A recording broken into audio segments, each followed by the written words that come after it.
صدر مملکت آصف علی زرداری سے جلاوان عوامی پینل کے سربراہ میر شفیق الرحمان منگل نے ایوان صدر میں ملاقات کی۔ ملاقات میں صوبہ بلوچستان کی پسماندگی اور مخدوش حالات پر تفصیلی بات چیت ہوئی۔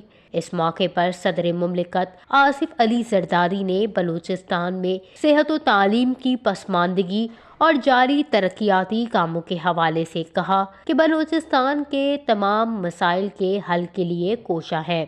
جاری ترقیاتی منصوبوں کو بروقت اور معیاری بنایا جائے گا۔ صدر آصف علی زرداری نے میر شفیق الرحمان منگل کی کاوشوں کو سراہتے ہوئے کہا کہ بلوچستان کی پسماندگی کا موجودہ حکومت کو احساس ہے اور جلد بلوچستان کو باقی صوبوں کے برابر لانے کے لیے پیکیج کا اعلان کیا جائے گا۔ آصف علی زرداری نے بلوچستان کی عوام کے لیے نیک خواہشات کا اظہار کرتے ہوئے کہا کہ پسماندہ صوبوں کو پاکستان پیپلز پارٹی نے ہمیشہ ترجیحات میں شامل کیا ہے۔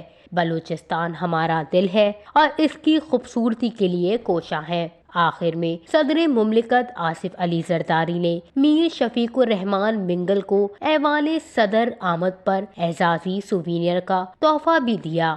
وش نیوز، اسلام آباد۔